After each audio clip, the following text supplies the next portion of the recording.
Pinag-uusapan naman ngayon online ang sagutan ng mag-inang sina sex bomb Icy at anak niyang si Andre Trazona. Mukhang hindi kasi payag si Icy sa pagdadlad ng gay ng kanyang anak na nagda-drag queen na rin ngayon.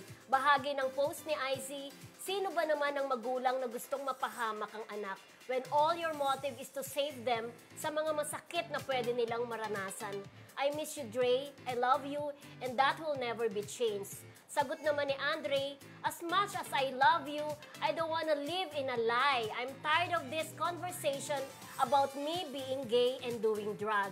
I wanna live my own truth, and someday, you will be proud of what I will become. Ayan. So, anong say nyo? Ibig sabihin, di ba, parang hindi pa rin tanggap. Kaya ang nagtataka lang ako, bakit parang sinasabi ni Icy, yung nanay niya na parang ayaw niya mapahamak. Eh, yung drag queen naman, yung gagaling-galing lang, parang may mga wig-wig, parang ginagawa ni Paolo Ballesteros, di ba? Di ba yung drag queen? Yung drag race yung sinasabi niya. Grabe ka, friend. Pero ganito, friendship, ang magulang, hindi mo masisisi. Pag ganun yung ano niya, yung treatment niya, yung trato niya, friendship.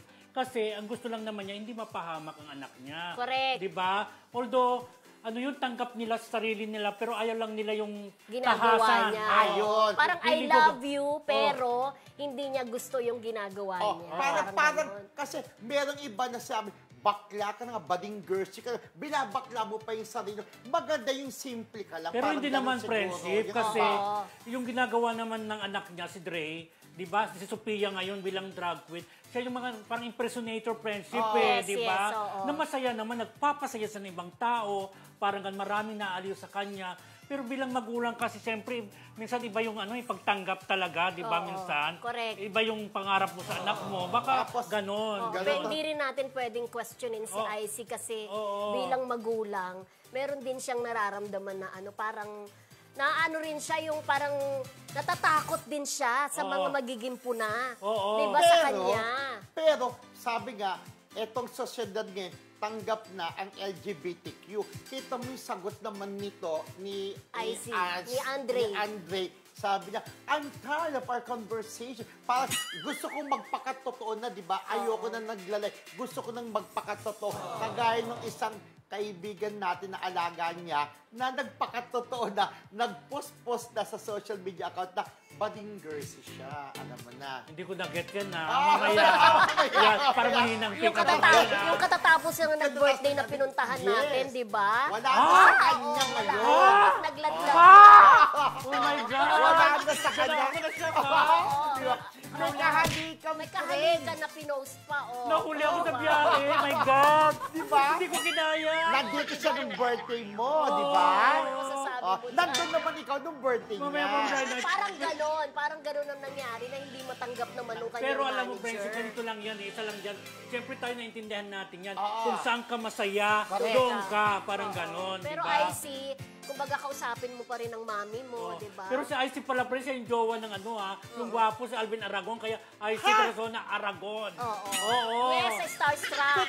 Si Aragon, yung sinasabi password dati sa Starstruck 1. Careful, Di ba? Na alam ko, nagpastor na. Yan. Na nagpunta nung birthday ko, na tinuro mo yung kanto ng Roses doon mag-birthday. Alam mo yung kanto ng Roses natin. Very active sila sa church. Pastor yun Kaya merong Ang pastor naman pwede mag-asawa, friendship Pwede naman yun. Pwede ang pastor. Kaya parang nabasa ko rin.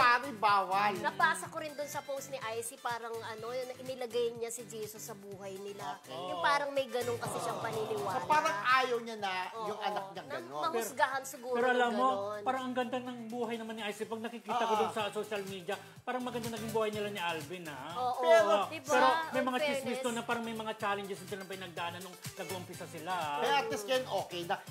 So si Icy, hindi anak na kay Alvin si Dre. Hindi ko sure, pero hindi naman ginagamit yung Aragon Saka kung isipin mo friendship, 21 na ngayon si Dre So parang hindi, di ba? Parang hindi.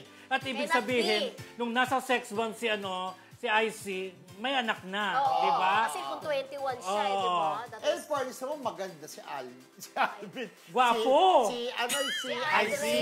Si Andre, gwapo. Gwapo. Napapanood ko yung mga TikTok nilang mag-ina. Ang Eh, galing-galing ang galing nila, yung di ba? magsayaw eh. Oo. Alam Pero mo, ang sumali sa... galing-galing. Ang galing, di ba? Sumali dati sa Itbulaga eh. Yung pakontes Yes, sila oo, dati. correct. Yung magiging member ka ng Itbulaga, na ang nanalo si Karen, di ba? Oo, nanonood pa Ay, si nandun- IC nandun- noon. Nandun.